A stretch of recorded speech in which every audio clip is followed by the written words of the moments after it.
As to how I changed from an evolutionist to a creationist, it's a very difficult story for me to tell, and I always tell it very reluctantly.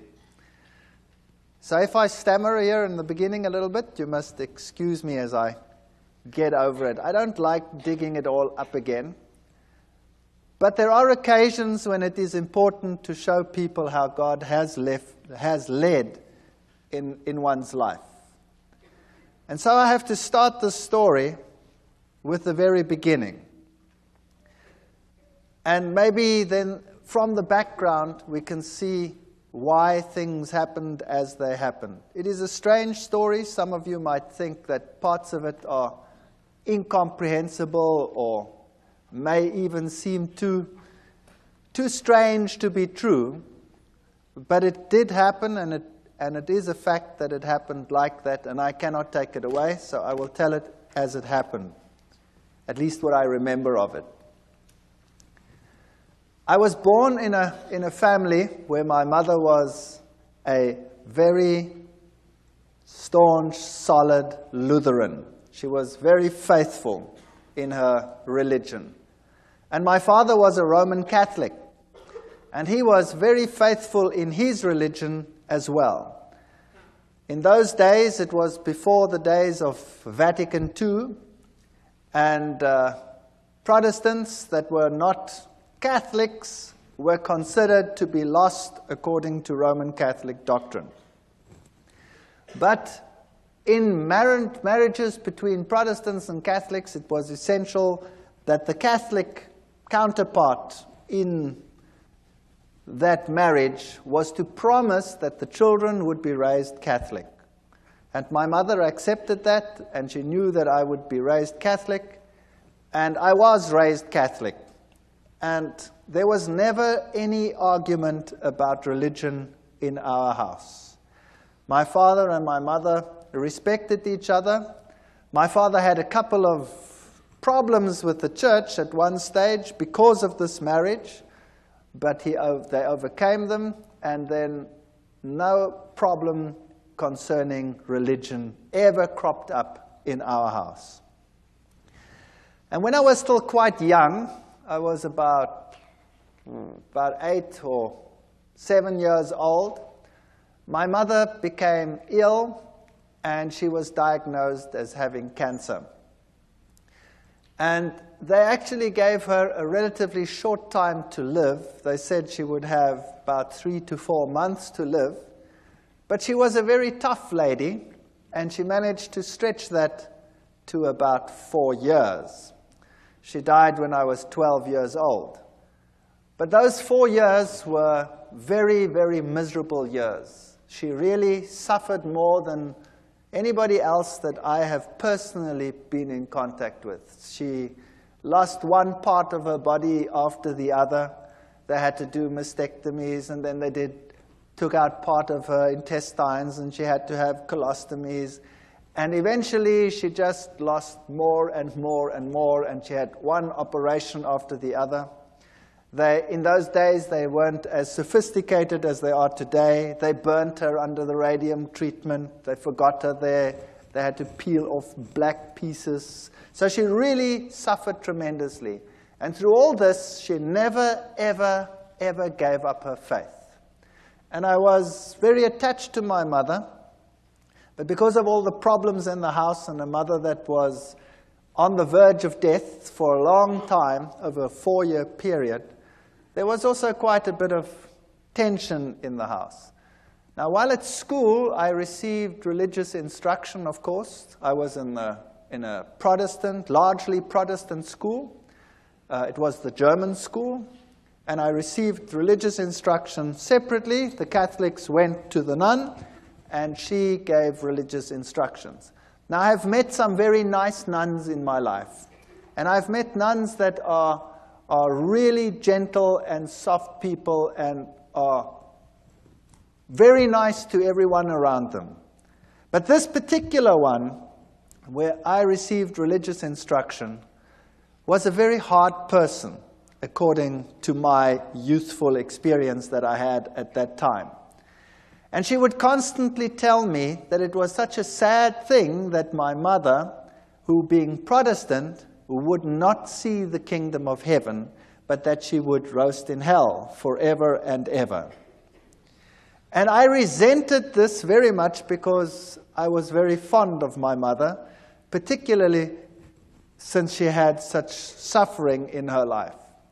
And this carried on for about 3 years, 4 years, while my mother was sick.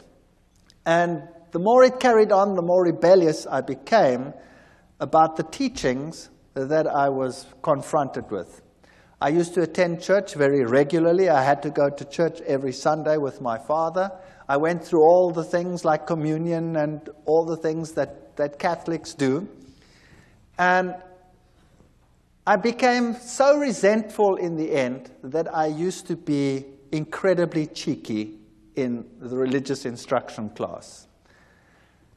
And I was then thrown out of the class and told that I was to sit outside in the courtyard.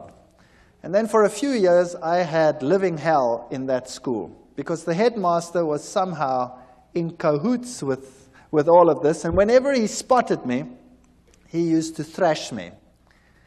And I used to take this quite well. I can be quite arrogant, or I used to be very arrogant. Maybe not quite so much anymore, but if you bonks me on the bean, maybe the old man will surface. I don't know.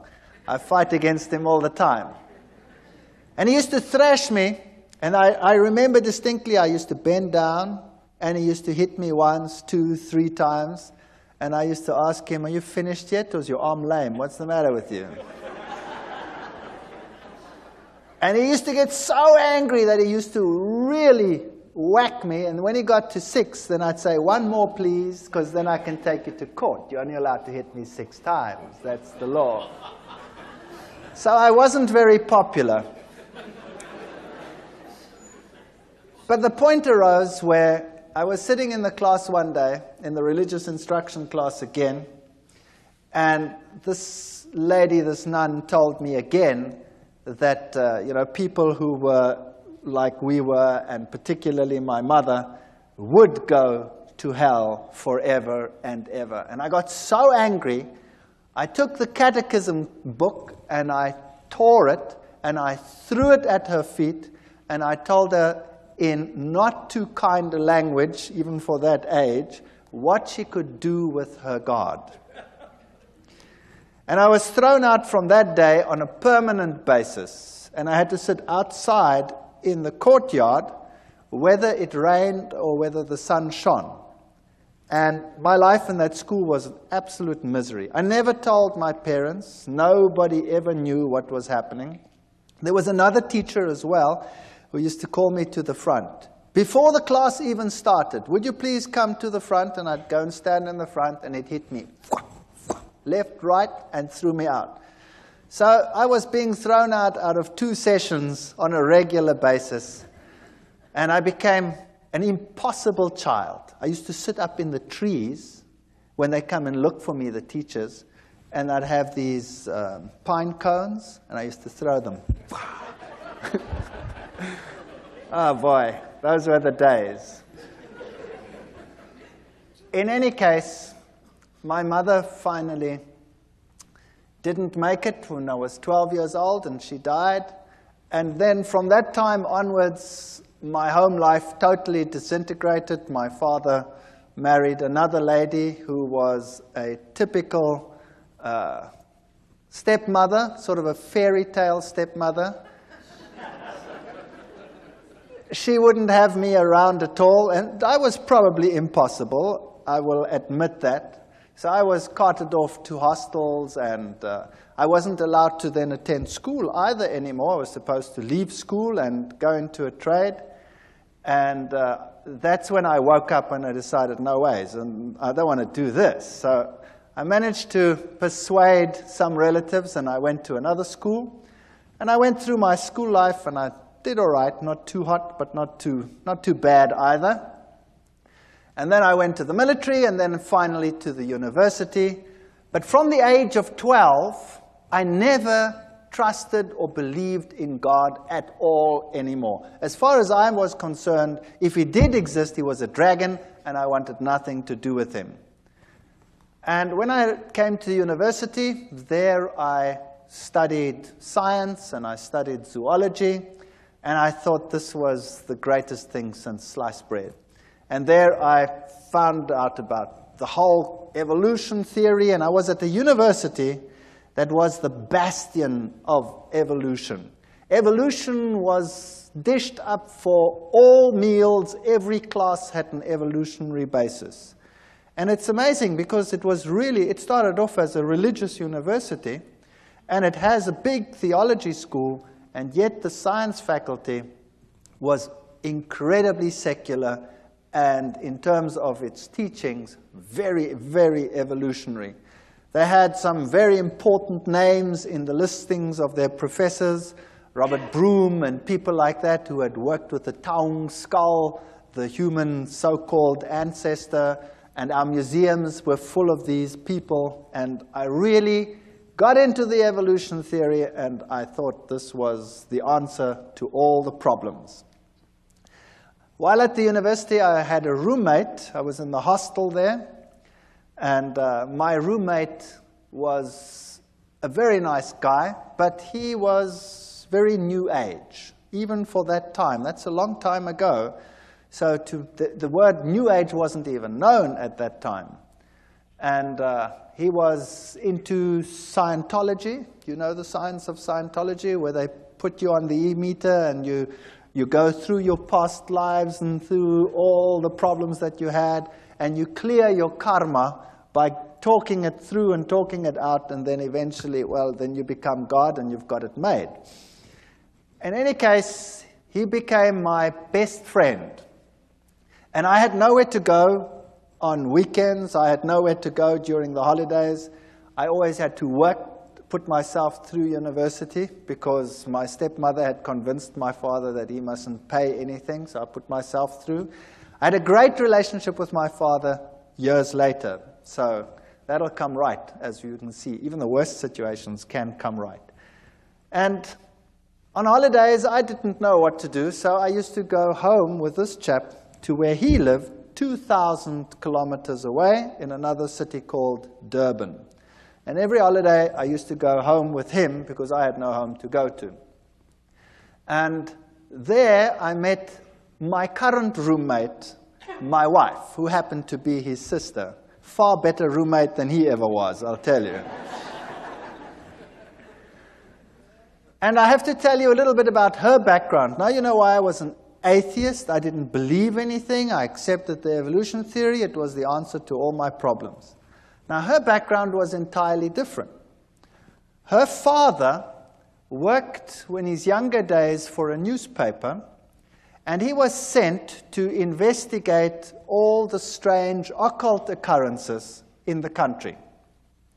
So he worked for this newspaper, and he had his team and his infrared cameras and all the stuff that you need, and he toured the country from one strange occurrence to the other. He was very skeptical. He believed nothing. He thought it was a big joke, and seances were a big joke and a big fake. And as he attended one meeting after the other, he realized that this was no joke. When he started investigating some of the strange events, and he put up a camera at one seance, he was putting up cameras, and he was always looking underneath for hidden mics and what have you, and something grabbed him. There was nobody that grabbed him, but something grabbed him and beat him up to such an extent that he had an egg-sized boil on the top of his head and was lucky to get away with it with his life. Now, when that happens to you, you start thinking, well, there was some hidden microphone that did that. And he came into situations which were so strange that he became involved in them later. Situations like a house where when the little child had been sent to bed, the shoes would come walking through the room. And another situation where a newborn baby used to scream hysterically, and when the parents came in, they'd always used to find the baby on top of the cupboard, newborn baby, out of the cot, on top of a cupboard, and they'd walk up and just manage to save the child as it fell down. Now, he went to that house and he sealed every single window, and he had his guards outside because he thought, somebody was playing the fool. And he kept the lock and he waited there, and sure enough, the child screamed and he went in, and there the child was on top of the cupboard, and he just caught it as it fell down. There was other occasions when in a certain house, human excrement was flying around. And he sat in this house and it started howling, and the human excrement started flying against all the walls. Strange, strange occurrences. Witchcraft of the worst kind. There was one house that was plagued by a baboon that used to come in and tear everything apart. That's a big ape. And it tore everything apart, and it terrorized this family, and they could never catch it. And then one day, they shot this baboon as it came in, and it ran out, and the blood trail ended up on the veranda outside. And as they came out, the blood trail ended, and there lay one of the workers dead. So this was typical African witchcraft as you find it in Africa, in some places even today still. And this convinced him that there definitely was something going on, and he got into seances more deeply. And then he started learning that, there were higher mediums and lower mediums, the riff-raff mediums for the lower people, the higher mediums who communicated with the better spirits. And this is how he became involved in this type of thing, and then eventually he moved into the New Age sort of movement and became very high up in this sort of agenda. He wrote books on it, and he was very well received in those circles. Later in life, my wife's parents got divorced, and he married a person, a lady, who was also very, very high up in the New Age movement. In fact, she is one of the instructors in the Course of Miracles. She teaches people how to become Christs and to perform miracles. Incredibly evil situations sometimes in that house, and the occurrences that happened in my wife's house as a child were very strange indeed. They would have one chair where there was always someone sitting breathing heavily. And they had a cane that used to go walking and a rattling and sort of things like that. She grew up with this situation. To her it was nothing. She was used to it.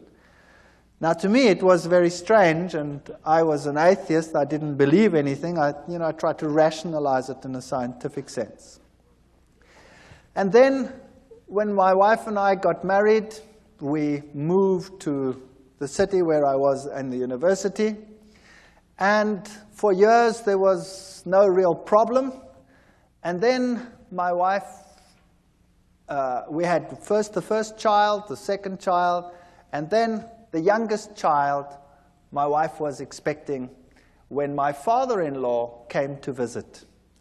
And he moved into an outside flat that we had, an apartment, and there he stayed with us. Now thinking back, I know that this is where it all started. Because if you have an occult presence, then you will have this influence on your home for a long time. I can perhaps tell you that when we were just married, we moved very close to them, and there were very, very strange occurrences in our house. Absolutely horrendous occurrences on some occasions. Our dishes would fly through the rooms and smash against the walls and things like that. Or you'd park the car and the car would rock and fall over against the side of the garage. We had very strange happenings on a previous occasion. But you forget about those things, and later on you rationalize them as well, and you say they didn't exist or they were strange.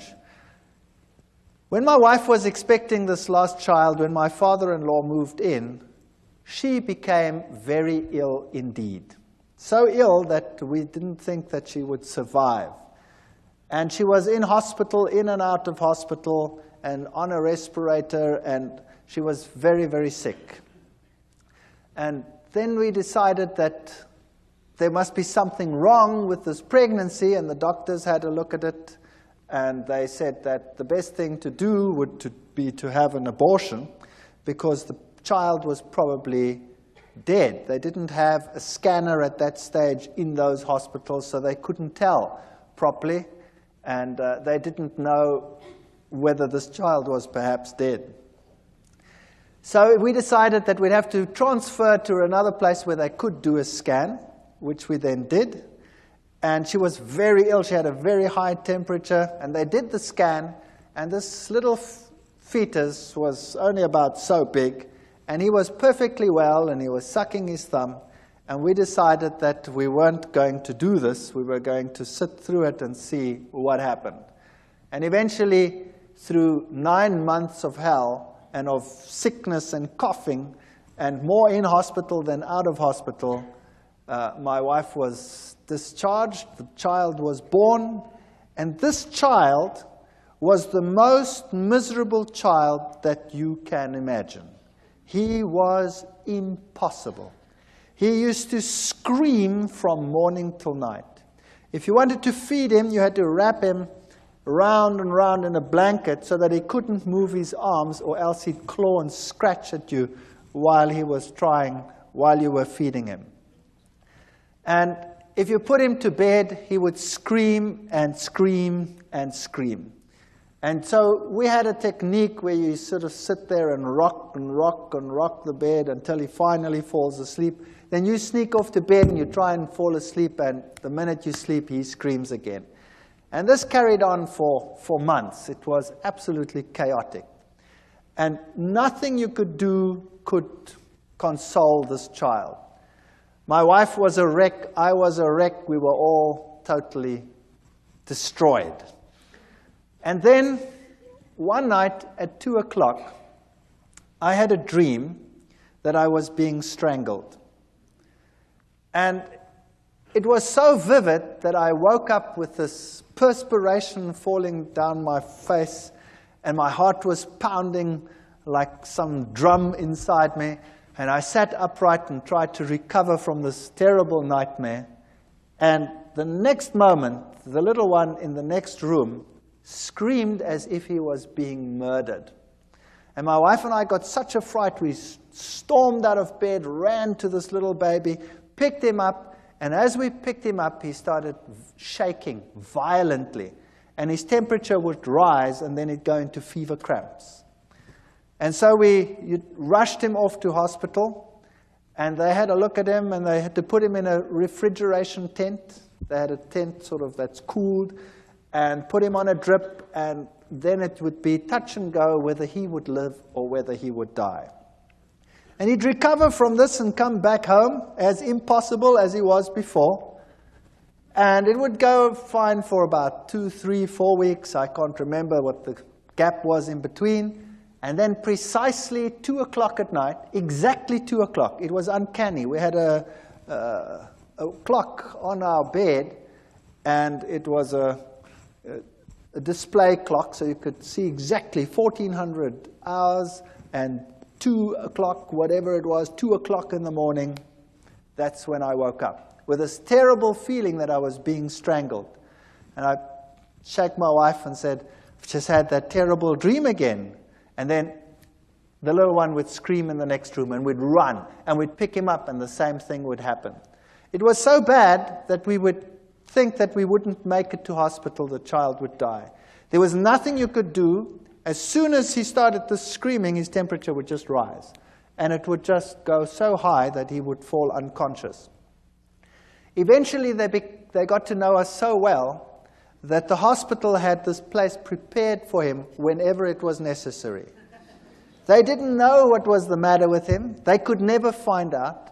On one occasion, the doctor said they have to do a lumbar puncture because there must be something wrong with his cerebrospinal fluid. Maybe he has some brain infection that is causing this.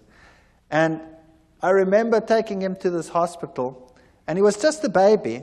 And afterwards, he screamed so that my wife became quite hysterical. When the doctors came out, they said, "This is incredible." There were 4 adults that had to hold this child down. He was less than a year old, and the 4 adults had to hold him down because he was plucking them around. So this little chap was, if anything, definitely very much possessed. And you can rationalize it if it happens once, and you can rationalize it if it happens twice.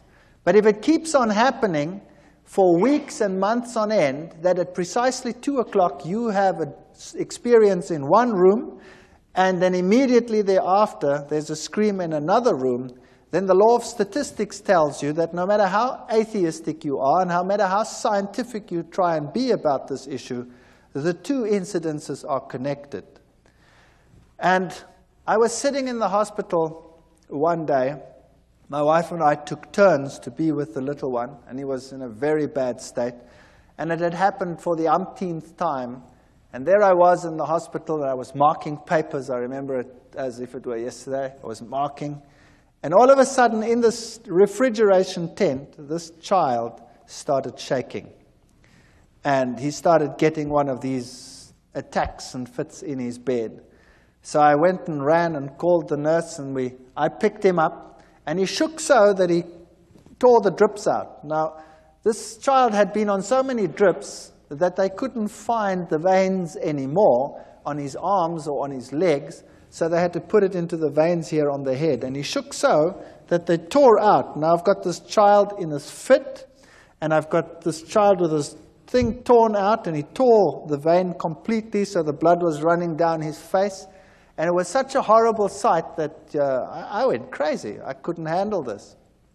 And eventually he calmed down, and they put him back in the tent, and they got the drip back in, and he managed to survive the night. But that night I sat there and I said to myself, what can I do? There is no medical help. Nothing can help us. And the 2 incidences must be connected. Where do I find help for this situation? And they tell me, once a Catholic, always a Catholic. And as I was sitting there that night in that hospital, mulling over these things, you know, the images of the Catholic Church and its power over demons, and the film The Exorcist was just in circuit. And I thought to myself, perhaps I can go back to my old church and ask them to help me. So I made a resolution that I would do that because I had no other way out. And the next day I went to the Catholic Church, and the Catholic priest was sitting in his room, and I remember this as well too. He had the glass there, and there was a brandy bottle there, and he wasn't too sober. And I went up to him and I said to him, I'm a Roman Catholic, but I don't come to church, and I have a problem. And he said, well, what is your problem? He was very nice.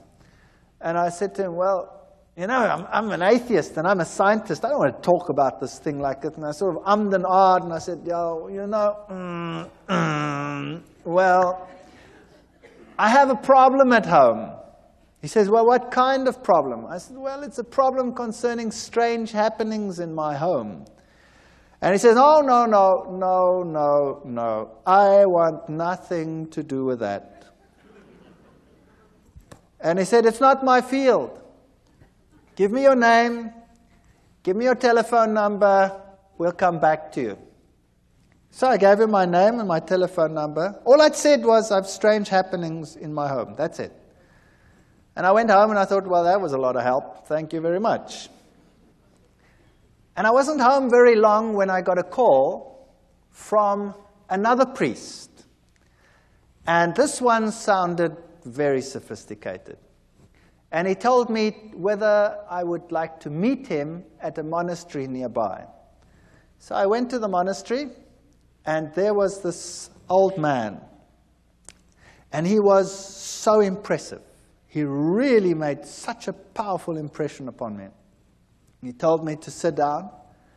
And then he started to tell me what the problem in my home was. And my mouth fell open. If there was a fly, it would have gone straight in. He told me there was a problem in my house, that Satan was trying to kill my son, and that we were being terrorized. And I said to him, that's impossible. How do you know that? I never said anything to anyone. He says, never mind how I know. I also know, he said, that the problem in your home is so severe that it will take the highest levels of action in order to get rid of it. And we will also have to say a mass in your house. And then he said to me, it is illegal for me just to say a mass in any house. To say a mass in a private house, I need to have permission from the bishop. And I already have it. Here it is. And there was the signed permission from the bishop to say a mass in my house. He knew beforehand what was going to happen. He knew beforehand that he needed the permission, and everything was arranged before I even told them what the problem was. Now, that blew me out of the water. Then I said to him, fair enough, then you can come to my house and you can do whatever you have to do, but I have a problem in that I was am an atheist, and I haven't been to the church, and now you're going to say mass and all these things in my house, and I've been a bad boy all these years. And he said, but surely you won't be an atheist anymore. And I said, what about my wife? She's not even Catholic. She's Dutch Reformed. He says, no problem. So he came and he spoke to my wife, and my wife was as impressed as I was, very impressed. And he said, take me through the house. And we went through the house, and when we got into the little one's room, all of a sudden, he started falling around. And he couldn't stand anymore, this old man. And I stood there behind him, and I was sort of doing this behind him, like they do on the stage in some of these ministries where the guys fall out and they don't know which way they're going to fall. Well, it happened there as well, and here he was, shaking and perspiring and really being battered. And eventually it calmed down, and we went to the other rooms, and then we came into our bedroom, and he was thrown around again, but not as bad as in the little one's room.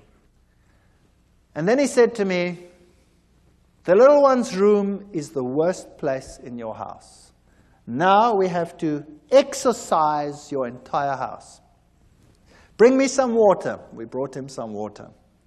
And then he took out special salt, which he said was very special exorcism holy salt. And he made the sign of the cross with the salt in the water. And then he also told me that he had a special ring with him which had the relics of a particular saint that was potent in terms of exorcising. And this priest, had been an exorcist for the Roman Catholic Church in many countries. He was Irish. And then he took this bowl of holy water that he had made, and he went to every single window and door in the house. And he took it and he put a cross on the windows. And of course, as it evaporates, you have this faint cross of salt on your windows. And he went through the entire house with this holy water, and then he put the holy water down. And he said, now we tell the Mass here in this child's room. And he prepared everything. And as he was preparing, we had lots of pets in our house. We had a dog and 2 cats and you name it, all the good stuff that one has when one has kids in the house. And as he was preparing, all of a sudden, all the animals came running into this room. And there they sat. And I looked at this and I said, well, this is weird. What's going on here? And he did the Mass. And then before he left, he said, what you have to do now is above every child's bed, you have to put the following: And he took out of his pockets amulets from Lourdes, where Mary had appeared. And he gave an amulet from Lourdes. He said there were many fake ones. This was the real thing. And we had to put it above each child's bed. And then he did an amazing thing. He took his ordination cross off. And he gave it to me and he said, this one you put over the little one. I hate it when the devil destroys little children. And we hung it up over there. And my wife was giving pottery classes at the Technicon at that time. And she'd made a very beautiful pot. And so she decided to give it to him as a gift, because how do you pay for what he did? I mean, what do you do? So she gave this to him as a gift, and he said, this gift is so precious, I'm going to give it to the nuns that are in a certain monastery where they never, ever come out and see civilization. And then he left. And that night, we're very expectant. We take this little child, and he's quite happy, really, not screaming as usual. And we take him and we tell him it's time for bed. Now, normally that was enough to have blue murder in the house. And he was quite happy. And we put him into this bed. Now, he was only just starting to toddle. And we put him into the bed. And this child had always, when you put him into bed, gone into a fetal position and started bashing away and screaming and going blood red and going totally crazy. That night, we put him into the bed, and he rolled onto his back and laughed. And he put his arms out like that, and he did goo-goo sounds like little kids do, and he fell asleep. And for the first time in his life, he slept right through the night. And the next night, he slept right through the night. And the next night, and the next night, and the next night, and the next week, and the next month. And here was I, the hard-nosed atheist scientist who knows it all, and here was peace and quiet in my house. And then I realized that I do not know it all at all. And I said to myself, now what am I going to do? Here is a major problem in my house, and the church solves the problem. Now, am I going to ignore it? Or am I going to say, there is a God, and I have a responsibility towards this God? And I wrestled with this for a number of months. I really wrestled with it, and my wife wrestled with it. And then I said, well, I have no choice. I have to go back to the church. Fortunately, my oldest son was at the point where he has to go to communion classes, so that gave me an alibi to go to church. So I went to church, and one or two students, it's a small university town, still say, what are you doing here? I said, well, my son has to go to communion, you see. And I started going to church, and I became quite involved in the church again. Every Sunday, faithfully, everybody went to church. And my wife started saying that this is the way to go. She also wants to go to church, but she didn't get herself quite that far yet. And because there was such peace and harmony in the house, we became more relaxed. And one day I was sitting there and I thought to myself, you know, this house needs a change. And typical German, I said to my wife, you know, if we did this and that and the other, then, you know, we could do something with this house. And I climbed into the roof and looked what was a bearing wall and what was not a bearing wall, and then I just took a sledgehammer and smashed out everything that irritated me. And we decided to restructure the whole house, which we did. I managed to accumulate some money, and I wasn't in great problems. And then we redid our entire house. And during the process, I had to go and see a man for the kitchen. I wasn't really involved in the church yet. I'm sort of in the stage of, I don't really know, but. And the man who did the kitchen came and said to me, by the way, I walk with the Lord. And I still remember distinctly thinking, oh, brother, another one who walks with the Lord. And I said to him, okay, that's fair enough. You walk with the Lord. I was very cheeky. You walk with the Lord, but I just want a kitchen. Is that okay? And he said, yeah, okay, that's okay. But can I give you this? And he gave me a pamphlet. And, well, he was a nice guy, and, you know, I stood with the pamphlet, and I put it in a drawer. And I said, well, I'll read it later. And then he put the kitchen in, the house was finished, and when this was all done, I started going back to the church. And this carried on for a period of 1 year. And I faithfully went to church regularly. And I always sat there on a Sunday morning, and I marveled at all the things that I knew were happening in the Catholic Church. I went through the catechism again as my son went through the catechism. And I wondered at the same ritual happening every time. You know, the host going up, the change from bread to divinity, the little box with the red light where God was. And I started puzzling as to why God wanted the same things over and over again, and why he was satisfied with the same ritual over and over again. But I was convinced this was the truth. I was convinced Catholicism was God's representative on this earth because it had solved a problem in my home. But I wanted to get to know this God. And I wanted to know what it's like to have a relationship with this God. And I looked at the charismatic movement where they had the slaying in the spirit, and I thought to myself, isn't that perhaps the experience that one must have in order to know that this God really exists? Because I don't really feel him. I don't know where he is. But on the other hand, I'd always been so skeptical of this, and I'd always said to myself, these people with their religious crutch. And then one day, I was sitting in class, and I was giving a lecture to a first-year group of students. I'd spoken to the priest, by the way, about evolution, and the Catholic Church said to me, of course there's evolution, there's no problem with that. So I had no problems with that either. I could carry on with my evolution and now believe in God. It was quite a nice arrangement.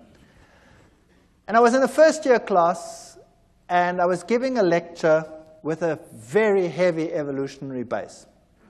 And a young girl got up in a first-year class. Now, that takes courage. 300 first-year students, and a young girl gets up in my class. And she says, excuse me. And I say, yes, what's your problem? And she says, what you are saying is against my beliefs. What you are saying is a lie.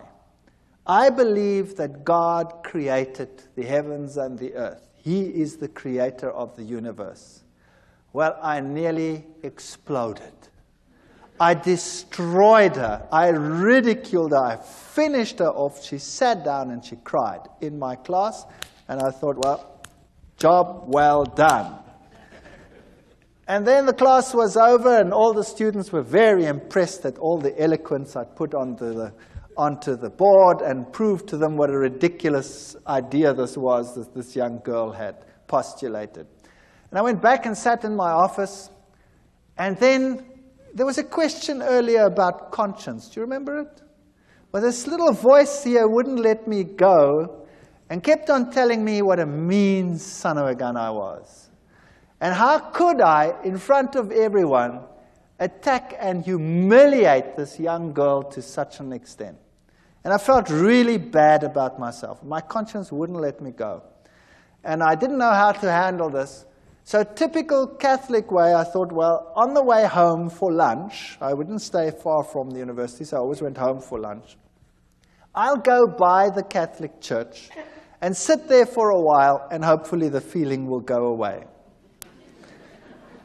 So I drove past, and I went into the church, and I sat inside, and it was locked. The door was open. You could come to a few pews, but around the altar it was locked because thieves had been stealing. And I sat there and I spoke to God, and I looked at the little red light, which means that the host was present there, so God was present. And it struck me that he was locked up in that little box. And then I sat there for a long while, and I was tortured in my soul. I was tortured. And I said to myself, do you know, God must be here because he did such wonderful things in my home. My family is totally different. My wife was willing to be converted. I'd called the Catholic priest to our home so that she could become a Catholic. And for some reason, he just never made it. He never made it. He always had something on, but he was still going to come. And I sat in that church and I wrestled with God, and I told him that I have all these feelings and I don't know where he is, and I've never really met him. And I know that in other churches all these exciting things happening, and here, we have the same thing every Sunday, and where are you? And I sat there in the pew and I said, okay, God, if you really exist, then now you must show me, because I really cannot find you. And with that feeling, I went home, feeling a bit better.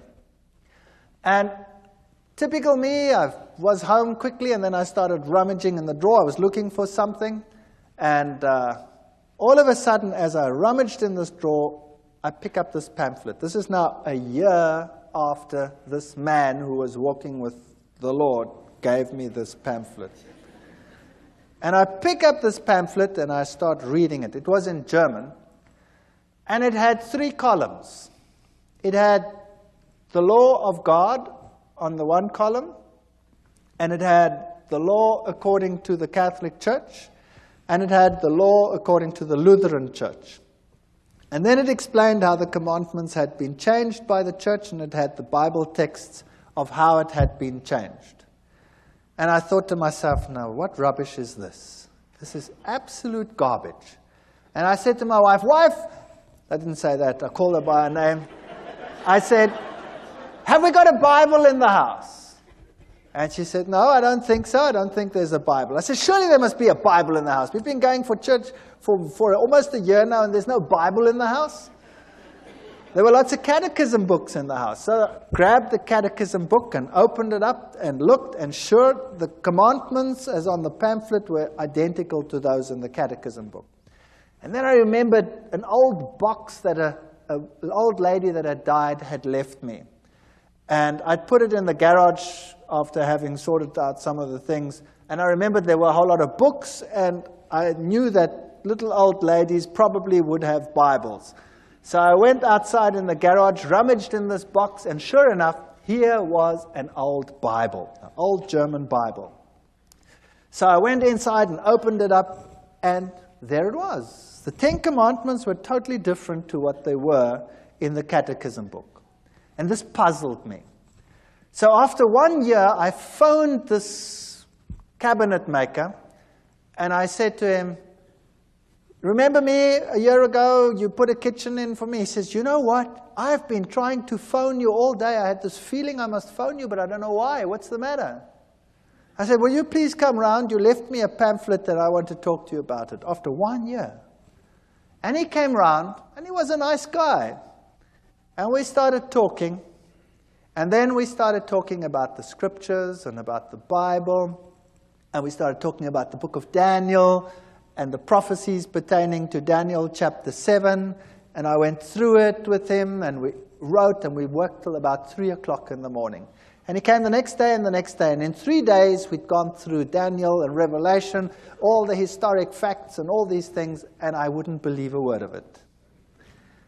And then I decided that the only way we're going to resolve this is if I check whether every one of those facts is really so.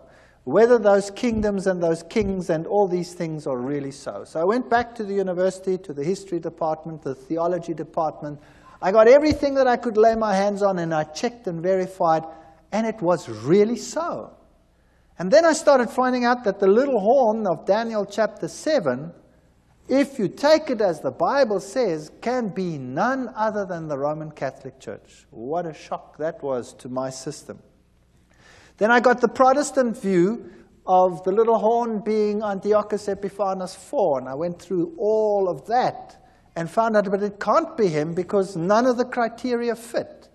And also how the scripture had been changed on some of these points.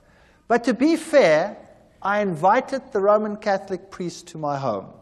And I said, would you please come to my home? I have to talk to you on an issue. And he came. And my wife was there, and I was there. And I took the Bible, and I took the chapters in Daniel, and I went through with it in detail, and I showed him the change of the commandments and all these things.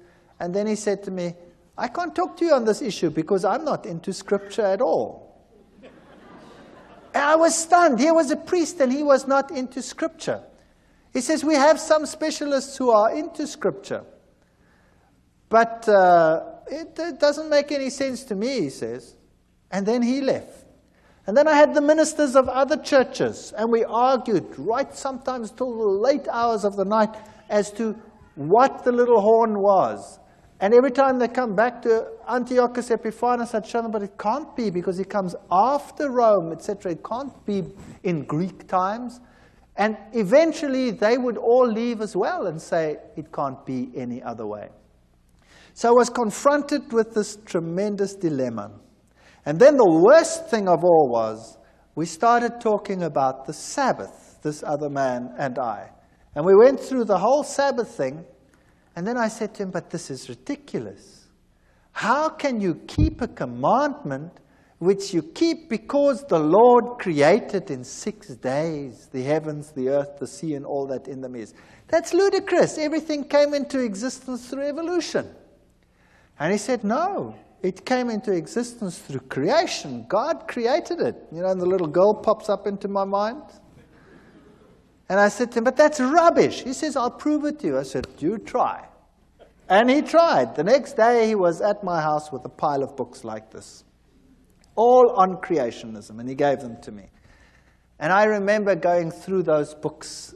I was sitting in my office. I used to give my class and run back, and I went through those books very quickly. And I gave them back to him in a very short time period and said, there are your books. And he says, what do you think? I said, I've never read so much garbage in all my life. So he said, don't worry, and he brought me another pile like that. And I went through that lot, and it was so confusing and so full of garbage. So I gave it back to him. And I said, it's so unscientific, I cannot accept this. So we argued about God being a creator or not a creator, and I would kill him with science. I had all the terminology. I was a lecturer. I was an evolutionist. I knew what to tell these people. I've been trained to wipe out people who oppose, you know, the scientist on any of these fields. And he got so frustrated with me. And then one day he was so frustrated, he says, you know what?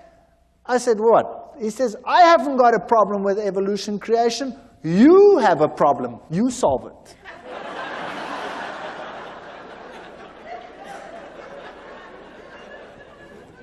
So there the ball was in my court. In the meantime, things were happening again in my house. The little one would again become miserable every time it was time for bedtime.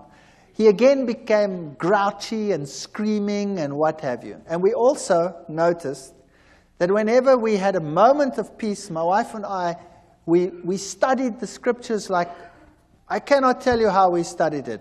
I finished a Bible. In 2 months I had to throw it away. It was finished. It fell apart. And my wife was studying. And she had tremendous problems with the Sabbath idea. It made no sense. It was so stupid. And nobody at work knew what was happening with me. And one day I came to work, and the secretary in the department came up to me and said, I've got something for you to read. And she handed me a pile about so thick of documents. And when I looked at them in a spare moment, I saw that it was a long piece of writing against the Sabbath. And it was written against Seventh-day Adventists. And this stunned me because nobody at work knew what was happening with me. I mean, a scientist would never admit, you know, that he's now talking about and thinking about religion. That was ridiculous. My colleagues were all atheists. And I took this and I thought to myself, now, what am I going to do with this? I haven't got time with this. I'm wrestling with evolution, so I gave it to my wife. And I said, here's fodder. You go through this. Maybe there's a way out of all this. And she meticulously went through every statement. It was really a thick, thick thing written against it. And while I was wrestling with evolution, she was wrestling with that. And then one day she said to me, you know, I've been through every single statement they have. And every single one, I've put it next to the Bible. And every time, this is the word of man, and the Bible has something else to say. So this document here has now convinced me that the Sabbath must be right. That was something. So a document written against the Sabbath proved to her that the Sabbath was actually very important and right. But I still had a problem, a major problem. I couldn't accept it because I'm not going to keep a day for creation that took 6 billion years, let alone 6 days. And the ball was in my court, and at that stage, everything started going wrong again in my house. And when we picked up the Bible, the little one would go hysterical. Whenever we had a spare moment, he would go hysterical. And eventually, he took a bottle of wine, we'd been drinking wine, and he smashed it. I wasn't in the room at the time, but I just heard the glass breaking. And then we came out, and he was walking all over the glass. And his feet were cut to shreds. His big toe was almost severed. So back to hospital. They sewed the toe back on, and it was a nightmare from then onwards in our house. And I was wrestling with the Sabbath issue. And I stood in the library one day. We had the biggest evolution-based library in the Southern Hemisphere at that university. And I said to myself, you know, there must be a solution. And I said in my mind, God, if there is something wrong with this theory of evolution, then I haven't found it yet, and you must show me, because nobody else can show me. And I went into this library, took out a book, and as I walked out the door, a colleague stopped me and he said, hold it. There's another book you must take, which is the same book as that one, but the new edition, it's on the back shelf. Very strange. So I went to the back, and I took that edition as well. I took them both, and I went to my office. And then I started reading. But I started reading them both at the same time. And then, as I looked at the one, the old edition would say that there is a major problem with the cetaceans, with the whales, because they appear suddenly in the fossil record fully formed. And there is no evidence that the one gave rise to the other. The new edition would couch it all in scientific terminology, would say cetaceans have an ancient origin and evolved from such and such to such and such and such and such and such and such. And I went through them, one model after the other, and the old one would admit to the problem, the new one would never admit to the problem. And that's when I started thinking, wait, there's something wrong here. There's something fishy here. And whenever I went into the library, it was if some miracle would happen. I would take out something, and the very next thing I would take would be exactly the opposite on the same issue. And very quickly, I had a big pile. And then I was giving classes at that time in genetics, and I started thinking about this. And then I started working out this genetic thing, and much as like we did over here. And I started thinking about what are the problems. Let me now objectively, just for once, sit down and think, what are the problems? And I came up with such a pile of problems that it stunned me. And something must have been helping me, because the problem list was so enormous, it was unbelievable. And then one night I was sitting at home, and child was impossible. He went to bed, and we went to bed. 2 o'clock at night, I had a dream. I was being strangled. And the little one screamed in the next room, and we ran, and the same thing happened. But he didn't get so sick that he had to go to hospital. He just got a very high fever, and we could handle it somehow at home. And then I contacted this other person, and I said to him, do you know, there's something very strange here. I know that from the scriptures, the system, the Roman Catholic system, cannot be God's system. And yet, we had this problem, and I didn't want to tell him about it. And then in the end, I half told him about it, but not completely. And he said, don't worry, we'll pray. And it stopped. And then a week later, it happened again at 2 o'clock. And what had happened, unbeknown to me, he had gotten a number of people together and told them to pray at 2 o'clock every night. Get up. And they set their alarms judiciously and got up at 2 o'clock and prayed for a family they didn't even know. And there was total quiet in which we could really study our Bibles in peace and quiet. And then one night, one of the ladies had decided that, you know, it was quiet. Why must she get up? And she didn't get up. And it happened. Now, thinking back on it, God doesn't need the prayer of that one little individual. But there were lessons in it that would later be important to me. That God wants unity amongst His people, and everybody must stand together on an issue. So it was a lesson for them as well as a lesson for us. And then it came to the point where I knew that I cannot sit on the fence forever. Either this is the truth, and I'd studied it and I'd verified it. I'd had lecturers talk with me on the Greek meaning of this and the Hebrew meaning of that. I verified the historic facts. I'd looked at the prophecies. There was no other way in which it made any logical sense whatsoever. I'd studied what the other churches had said. It didn't make sense. And I knew a decision would have to be made. There was no way out. And I decided I was going to do it. I was going to make the decision. No matter how ostracized and how weird this church was to me, the first time my wife saw Adventists, she burst into tears. They ate so strange. They were so different to what we were like. I remember the man said to me, "Don't you want to come to one of our services?" And I said, "That's Sunday. That's my day off. I walk around in jeans and a T-shirt and slops. And I'm not going to any church whatsoever if I can't go exactly like I am. Because if I went to the Catholic church, I went in jeans and T-shirt and slops." He said, "That's fine. Come." So I went to the Catholic church, to the Adventist church, and I sat there in the back. And I looked at all these people with their suits and their ties, and I thought, yeah. And they all looked at me, but they were all pleasant about it. And strange things like that. And I didn't like the setup. I didn't like what they looked like. They looked so different to everyone else, you know.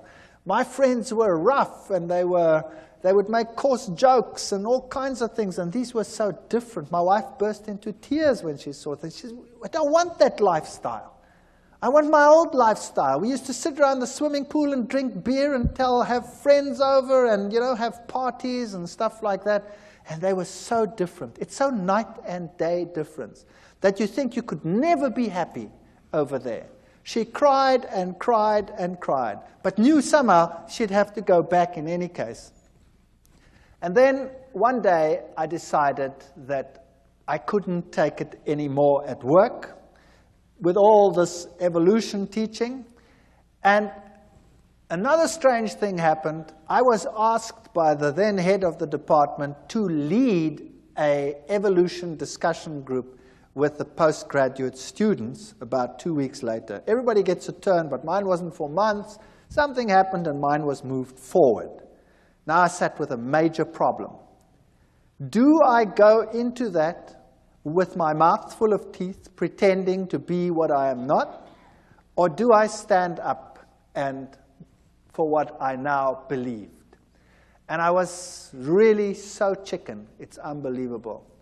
I was so scared of this event. To lose face amongst your colleagues when you've been such a bee's knees all these years is really a painful experience.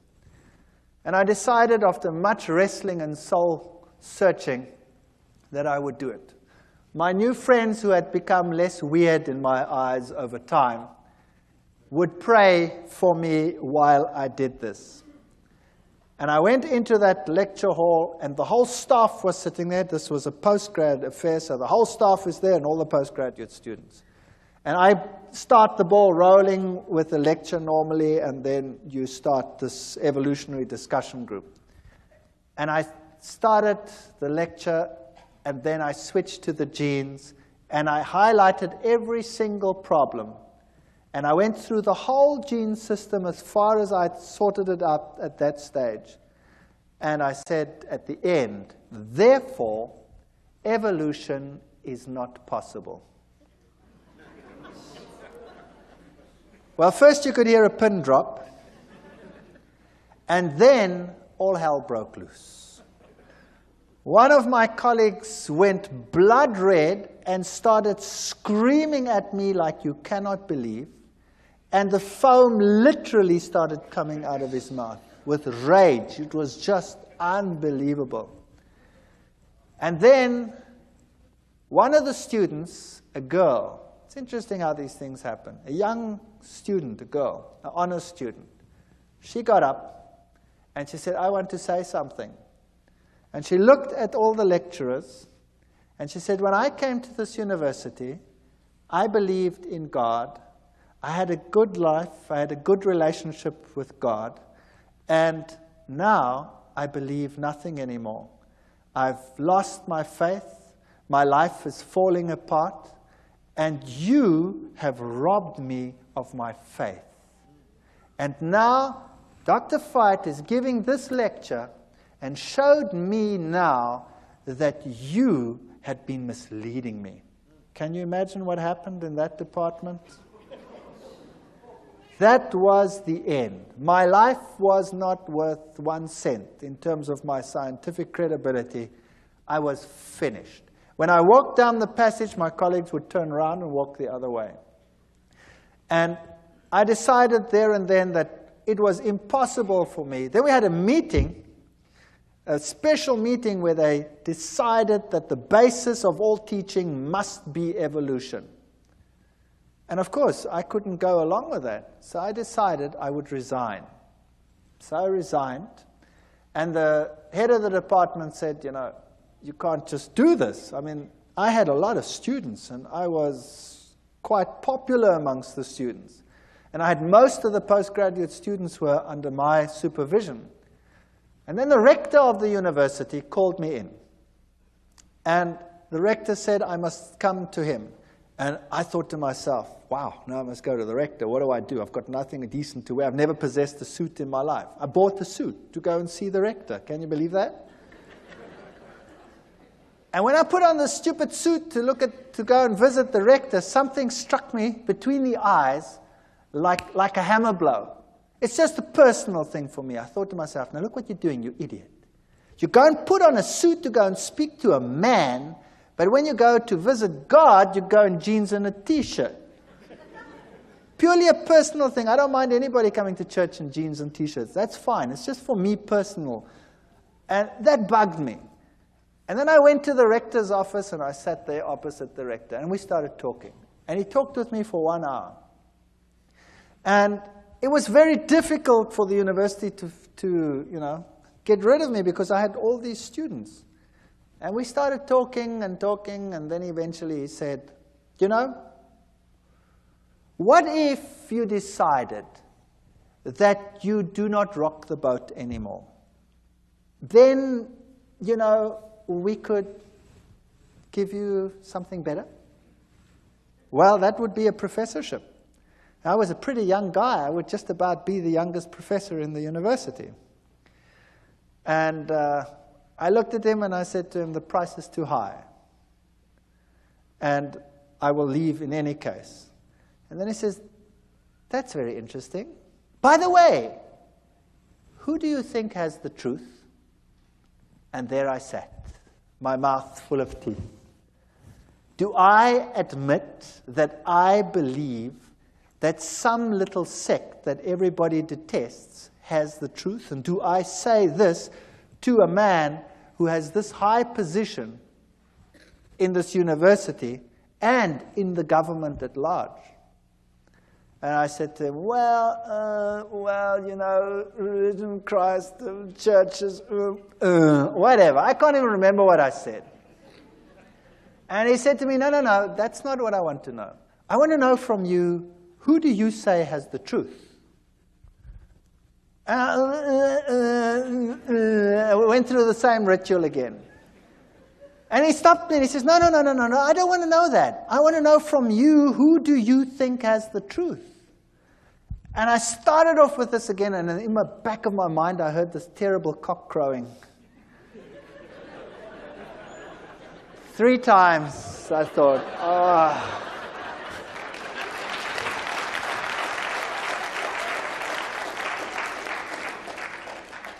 And I said to him, well, I think it's the Seventh-day Adventist Church that is preaching the truth.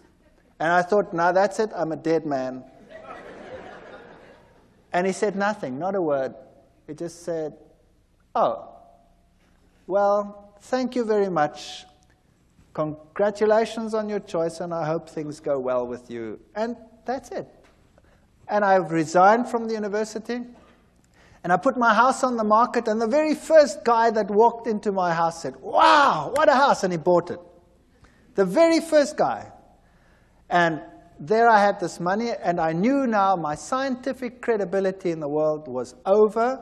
University was a career that I'd given up for my faith, and God would take care of me from now on, and things are going to be just honky-dory. I'm going to now take this money, and we're going to do something great with it. We're going to start a little farm somewhere, and we're going to get people to come, and we're going to witness, and we're going to do great things with all this money. And I got some guys together, and we started this thing. And then we planted wheat, and the wheat grew like crazy. And it stood so high that the farmers in the entire district came and said, "You guys, you were at university, you know something special." And I said, "Well, nah, we're doing exactly the same thing you're doing," but I think to myself, it's because we're walking with God now. That's why our grain is so much higher than yours. If you would do the same thing, then your grain would also be better. You see, once a Christian, boy, everything will go just great. And I was quite happy to be out of the university, and we moved out to this place, and we started this whole thing going. And then our money was all invested in the land, and we invested lots more money on loans and things for whatever is necessary to put in the wheat crops and all this sort of thing. And then a flock of birds arrived, such as you have never seen in your entire life. And they ignored all the farms with the little wheats on them, but they sat on mine and made it home. And they were just stubbles. And then, you name it, it went wrong. Sanctions came in against South Africa at that time. The economy was totally destroyed. Interest rates that had been at 3 and 4% shot up to 28, 30, 36% in some cases. And loans that were nothing to repay became a total nightmare. And the only means of making money was taken away, and we were totally destroyed. Everything I ever possessed was gone with the wave of a wand. It just ran through my fingers. And all the crutches that I'd been leaning on were gone. And the birds ate my fields. And I said to God, "How can you do this to me? How can you destroy me? How can you allow this to happen? And I have no means of supporting myself. I have nothing. My scientific credibility is zero. I can never go back to my previous job. I'm finished." And it got worse. And it got worse. And eventually, we had nothing left. No food, no nothing. And my wife and I and the children, we sat down and we talked about it, and we decided, if this was the truth, and I don't believe that all the things that had happened were from the other side. You see, when I made my decision, that child of mine had changed. He became a totally different child. Whereas before, he wasn't sick, but he had a dark, somber look in his face. He changed to such an extent that he became the sweetest, nicest child in our entire home. He became a pleasure to live with. And I knew that what had happened before was a ruse. I know the Bible says Beelzebub wouldn't drive out Beelzebub. But what had happened in my house is that he wasn't driven out by Beelzebub. When the Catholic Church had come and done its thing, Satan had told his demons, "Stand back." And when you stand back and allow the child to lie back and relax, they will be ensnared twice as much as they were before. And it happened. But after we made our decision, this child was completely cured. He is the most spiritual of all my children. And he is so different that I knew that had to be from God. It was a totally different ballgame. The other interesting thing that happened was that same Catholic priest, after all this time, more than a year, out of the blue, while I was wrestling with this decision, phoned me. And I picked up the phone and I said, "Hi." And he says, "I'm Father so-and-so." And I said, "Yes, that's strange. Why are you calling me?" And he said to me, "You know your father who's dead? Your father is having terrific problems out there in purgatory." It's true, he said that. And I said to him, "But how do you know?" Having done the study on the state of the dead and all these things and knowing what happened, I said to him, "How do you know?" He says, "The nuns that never see the world, they have been told by the other side that your father is in trouble and he is in trouble because of you. And you had better get back to the church quickly. And you had better start praying and having masses said so that this problem will go away." And I said, "Thank you very much for the information," and put the phone down and remember thinking, "You're too late, devil. You are too late." That man was a nice man, and he is deceived, I know. And the Lord will hopefully lead him to a better life and a better understanding one day. But here I was on this farm with no money, no means, no nothing, destroyed career, no chance of getting back, ostracized, laughing stock of the academic world, and no money. And we knelt down and we claimed every promise in the Bible and said, "Lord, you have promised you will take care of all our needs. You have promised that the children of a righteous man will never be seen begging in the street. There is no way out of the dilemma that we have. There is no money, there's no food, there's nothing.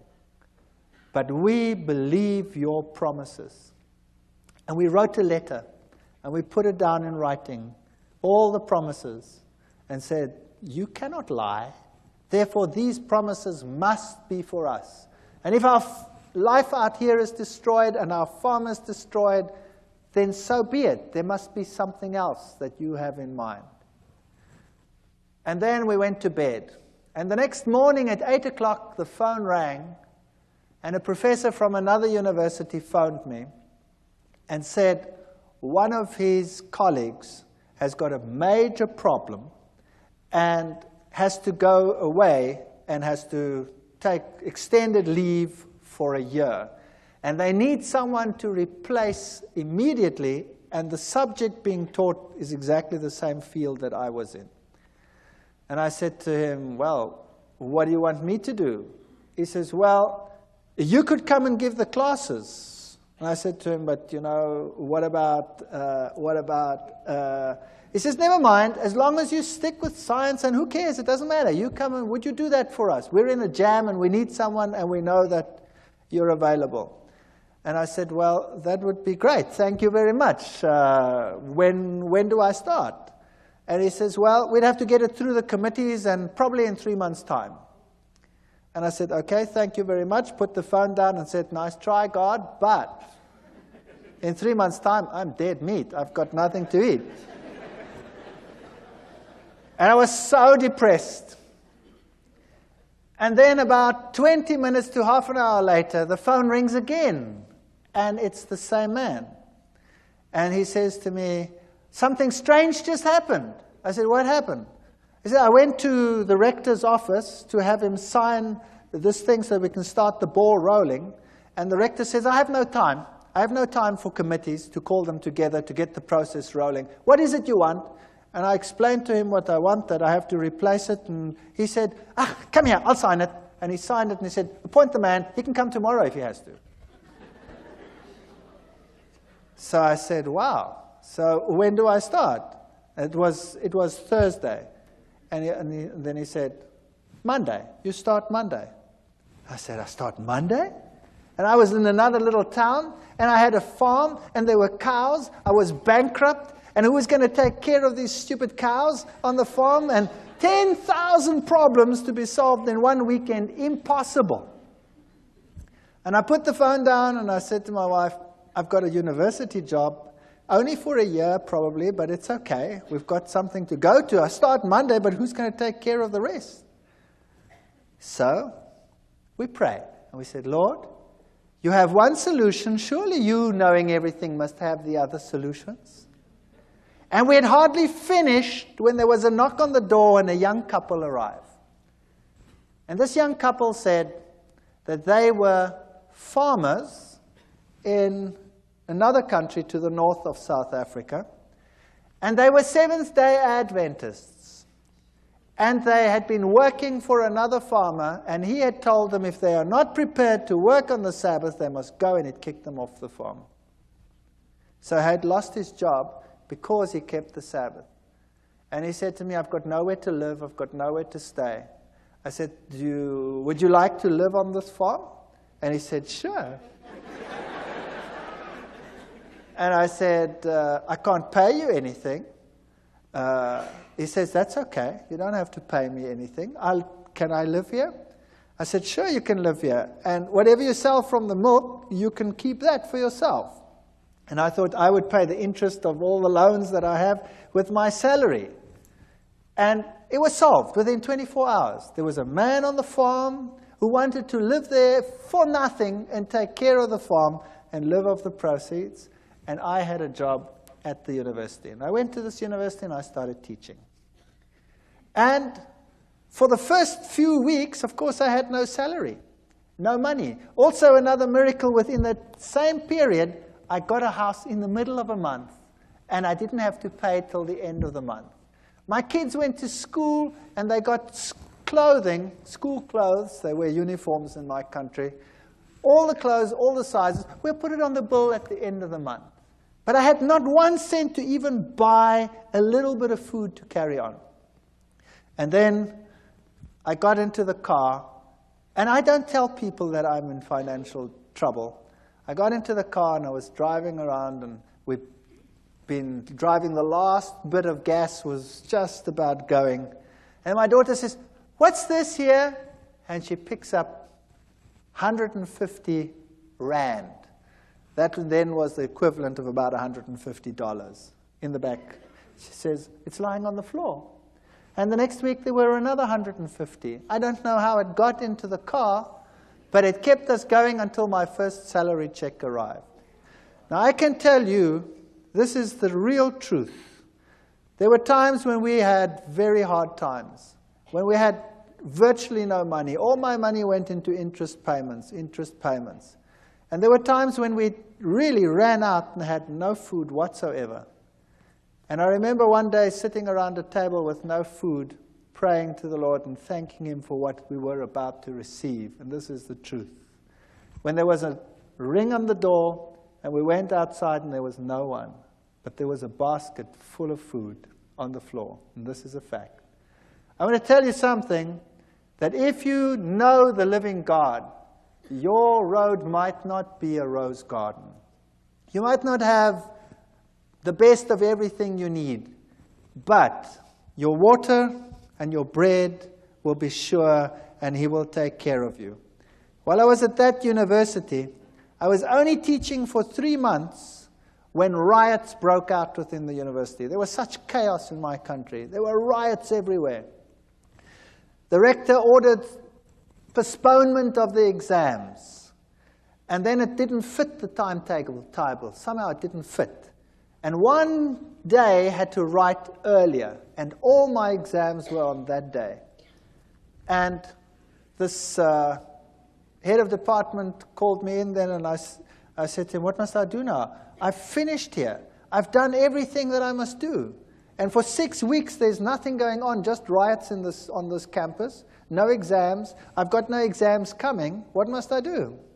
He says, go away, go to the moon for all I care, and come back in 6 weeks. And in the meantime, somebody had arranged for me to go away for 6 weeks to the United States and to other places to look at all the petrified forests and things in the world. And I'd said to him, forget it, it's impossible. I've just started. I can't go and tell the man I want to go away for 6 weeks. And there were the 6 weeks. And I could go on this study tour. You saw many of the slides here. I could tell you one story after the other. I could keep you busy all night. I want to tell you that the Lord intervened with such power in our lives. And as we went through life again, back at the university, they started respecting me for the science that I was doing. And eventually I was given a permanent position. And eventually I started right at the bottom again. I was senior lecturer, here I was just a lecturer. And eventually I became a lecturer, and then a professor and head of department, in spite of what I believe, in spite of what I say.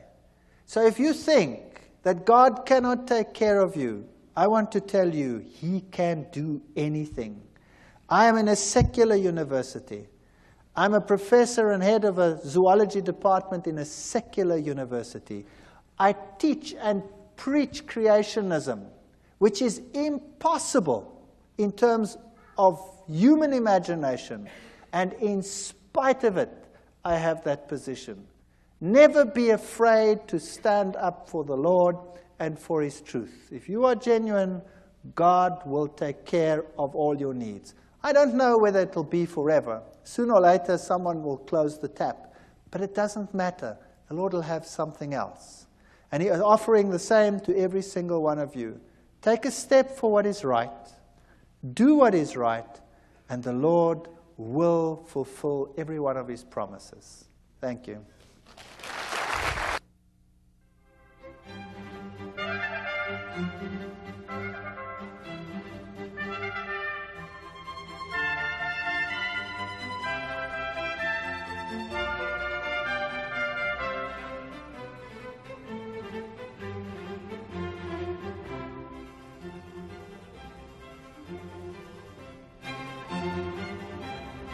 Thank you.